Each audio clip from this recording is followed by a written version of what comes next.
On peut écrire des livres sur Robert Johnson, mais parfois, il suffit d'écouter. 6 morceaux, 6 instants suspendus. Voici les chansons qui racontent sa vie, ses mystères et son héritage.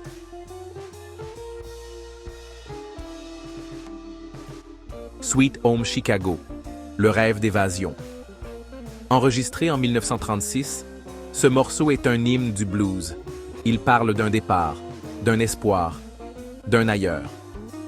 Pour Robert Johnson, né dans la misère du Mississippi, Chicago représente la liberté. C'est un blues qui marche vers le nord, le regard droit, porté par la musique.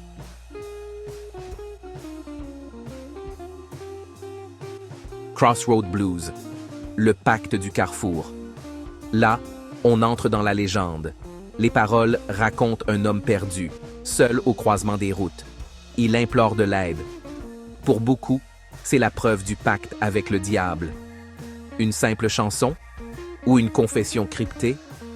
En 1936, Robert Johnson trace sa croix.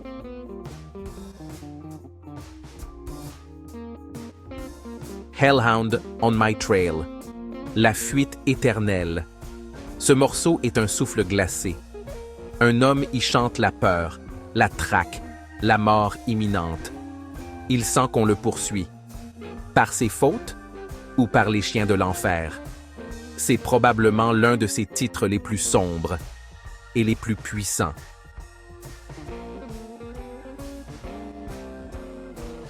Me and the Devil Blues, l'accord maudit. Dans celui-ci, le diable n'est plus une rumeur. Il frappe à la porte. Johnson ne nie pas.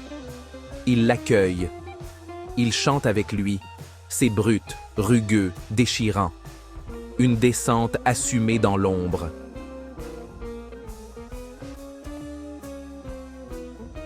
Come on in my kitchen, l'intime et la mélancolie. Plus doux, plus fragile. Ce blues-là n'est pas une plainte, mais un chagrin. Johnson y parle d'amour, de solitude. C'est l'un des rares morceaux où il ne semble pas fuir, mais appeler. Une invitation, une blessure à peine refermée.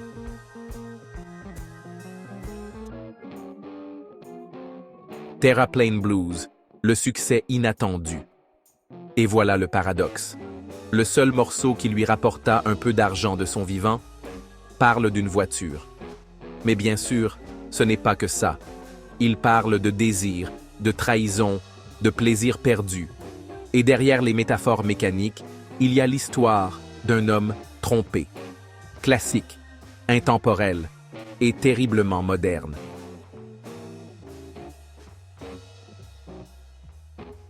Robert Johnson, c'est 29 chansons, 29 mondes parallèles, et ces 6 morceaux sont peut-être les plus révélateurs. Allez découvrir ou redécouvrir ces morceaux. Rien ne vaut la version originale. Alors, faites ce voyage. Fermez les yeux, écoutez sa guitare et marchez avec lui jusqu'au carrefour.